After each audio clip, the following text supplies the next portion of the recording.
The great outdoors, one of the biggest trends in travel. Whether it's glamping or Gen Z interest in RV road trips, adventure and immersive experience-based vacations are on the rise. That's where companies like Pursuit Attractions and Hospitality come in. Pursuit traces its history back to the Greyhound Corporation. Yes, the bus lines business founded in 1926. After diversifying into consumer products, and later, while named Viad, making a series of acquisitions from cruise lines to payment services, streamlining operations was finalized last year with the sale of a trade show subsidiary, giving birth to the pure play Pursuit. With a market cap of around $1 billion and 2024 revenue of over $360 million, Pursuit operates 15 point-of-interest attractions, many in areas of outstanding natural beauty. An example is the Banff Gondola, together with the integrated restaurants, retail, and entertainment experience at its summit. The company also has 28 lodges in Alaska, Glacier National Park, and the Canadian Rockies, and its sightseeing services and experiences include flyover in Las Vegas and the Sky Lagoon in Iceland. Like many hospitality stocks, Pursuit and its predecessor companies has seen a strong 5-year share price run-up in the post-COVID era. But since its big rebrand on the very last day of 2024, the stock has declined a little. Earnings did report strong ticket sales, driving 5% total revenue growth, but Wildfires and Jasper hurt room revenues and total profits. We sat down with CEO David Barry to break down Pursuit's renewed growth strategy, if consumers will keep spending on travel, and his background in heli skiing. Let's get into it. So David, let's start because you're in prime position to tell us whether something that has been top of mind is real, and that is the White Lotus Effect. There's tons of chatter right now about how TV tourism is piquing interest in new destinations, and particularly ones in the great outdoors. Is this real, and are you guys seeing it over at Pursuit? Well, I think the world thinks in aspirational ways. So before you had a White Lotus, you might have had a generation ago Life magazine or Travel and Leisure or something that you saw an image and you imagined yourself in the image. You imagined yourself actually stepping into the experience. So when you see it on television, and it could be, Anthony Bourdain, Parts Unknown, it could be anything, but it lures you into this sense of, I want to go on an adventure. And I think that's really the emotive connection with guests. That's so well put, David. And talk to us in particular about why we think areas of natural beauty are having a moment. It used to be great city breaks, or it used to be these sort of very chic resorts.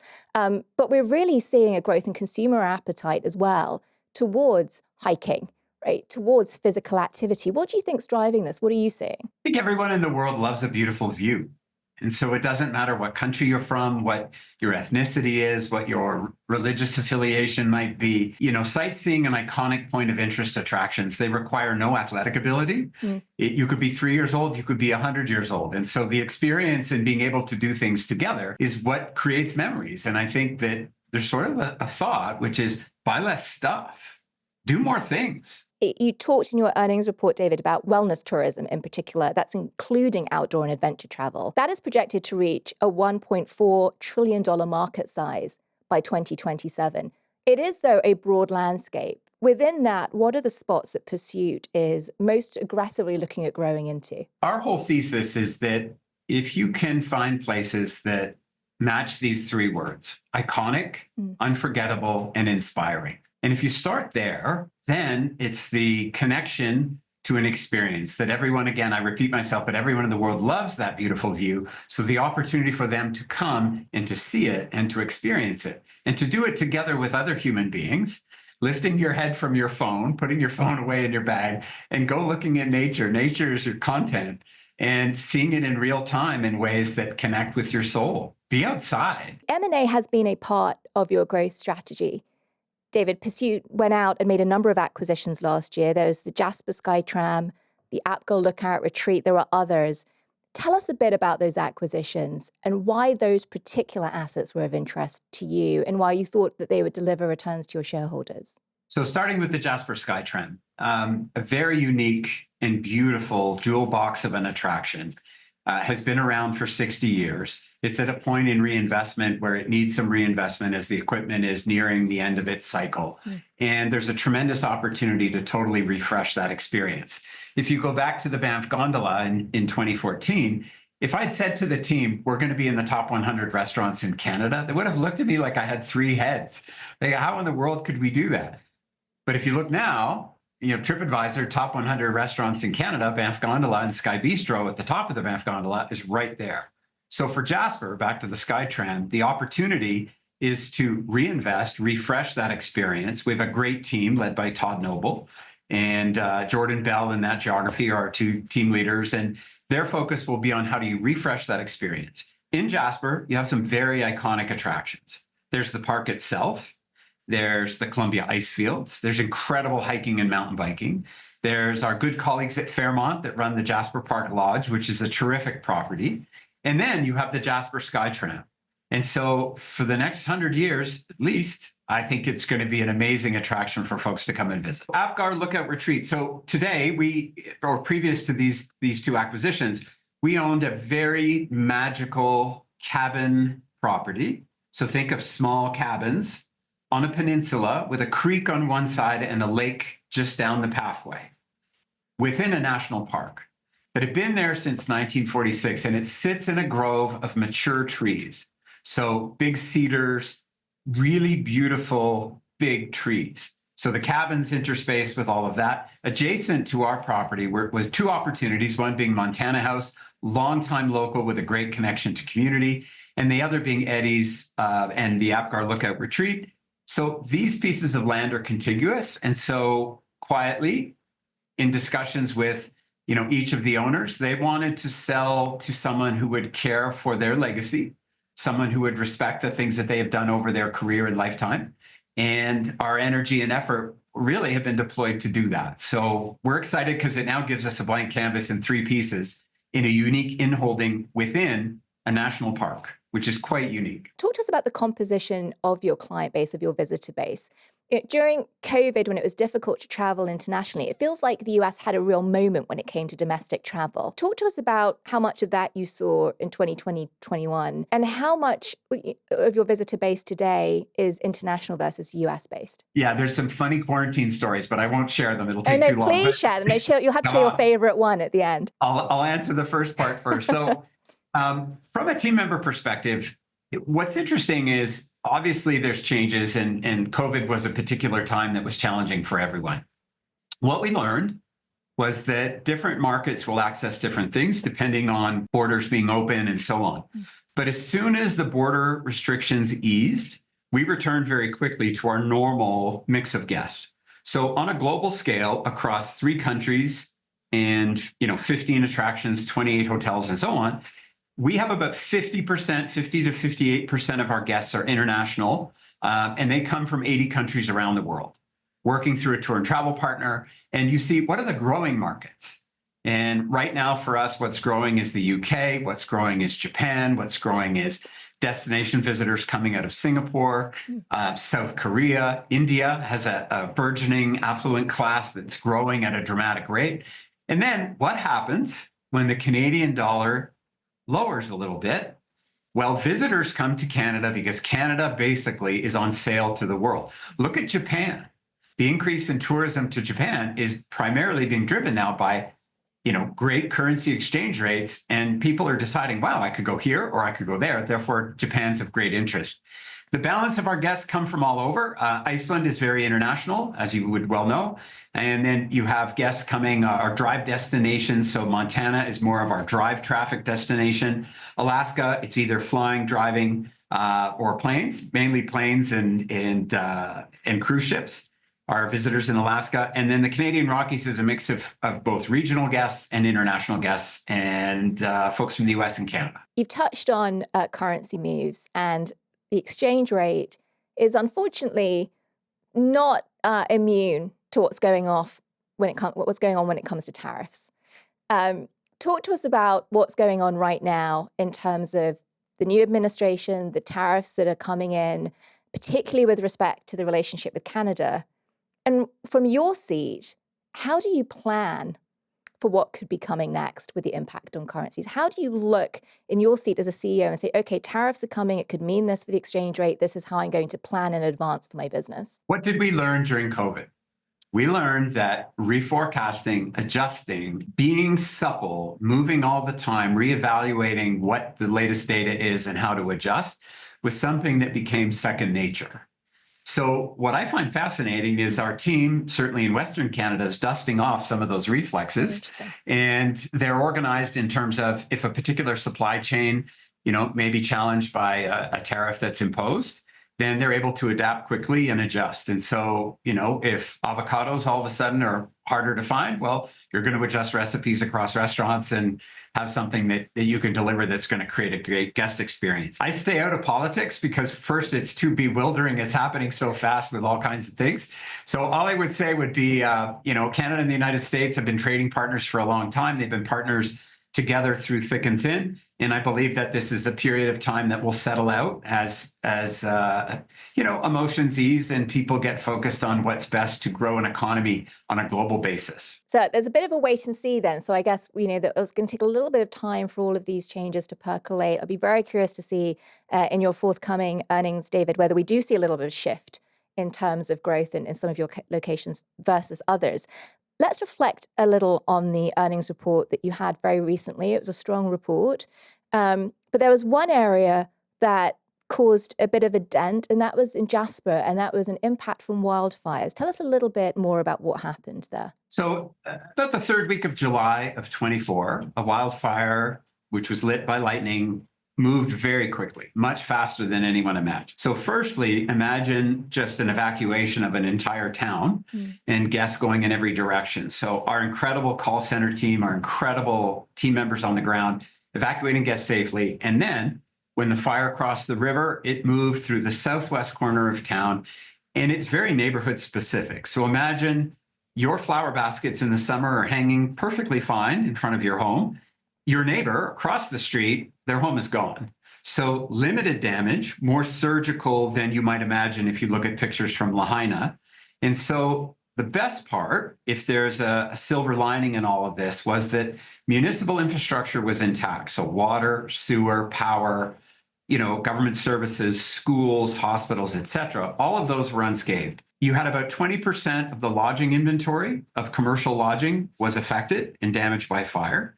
And then very selective in neighborhoods. But Jasper has a very unique spirit. And I would just describe it as a resolute spirit and determined spirit to turn around very quickly and rebuild. So already efforts are underway in the community for folks that are rebuilding. We're housing still a lot of citizens that have lost their homes in our hotels and providing support for them. And then we've gotten together with Rocky Mountaineer and Fairmont and other leading companies, Jasper Distilling and Jasper Brewing, to come together and provide a pretty significant charitable donation to Jasper. The short-term impacts, though, were felt in 24.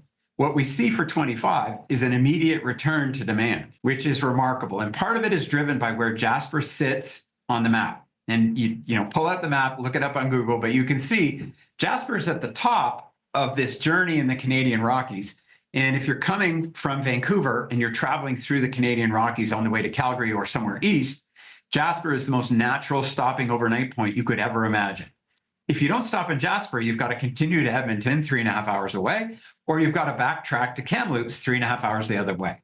So Jasper's it. And so demand is there. We see increasing demand, and we see a quick return to what we would describe as normal. So still lots of work to do to help our citizens and our neighbors and our colleagues, but we're on the right track and we see a return to normal. You made a reference, David, to Lahaina. Hawaii, I believe, is a market you're not yet in at PRSU. Right. Is that correct?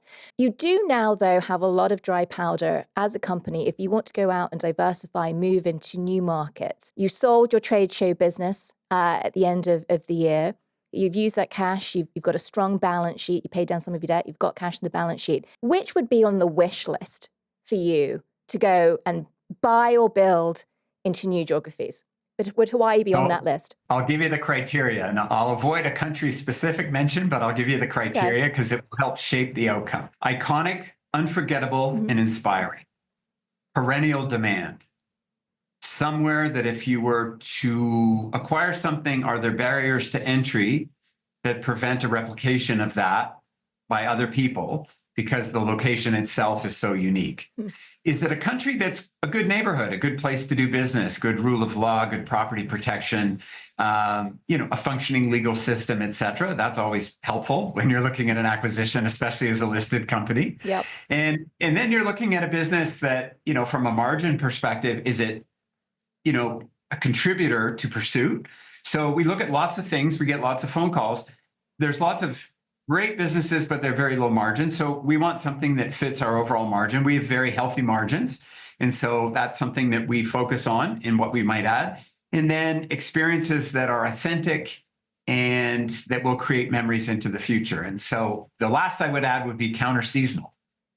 And you might question, why counter seasonal? Yeah, talk about that. If you think about it, we're so heavy from March, May through October. May through October is the bulk of our revenue and profit is delivered in that time frame. So balancing and finding a particular geography that is productive from December through April helps balance out our cash flows, helps balance out how the company performs, and gives us some interesting opportunities to communicate to guests that have maybe loved something in the Canadian Rockies or they love something in Alaska, and now they'd be interested and they've seen the quality of the experiences that we provide. And so they're intrigued to say, oh, you're now in this country. That sounds amazing. We loved what happened in Alaska when we were traveling with you. Let's go look at this next experience. I'm inferring from that some Southern Hemisphere trips and due diligence might be on the future for you, David. We will watch and wait and see. I do want to touch on the US business, though, and the opportunity to do more in the US. You are operating in national parks. Now, since the election, there has been news that national park staffing may be looking at up to 30% reductions in headcount and payroll. Does that pose risk to you? How do you think about the ability to operate in these national parks or grow into them in the United States when there is a question around how exactly these parks are going to be maintained?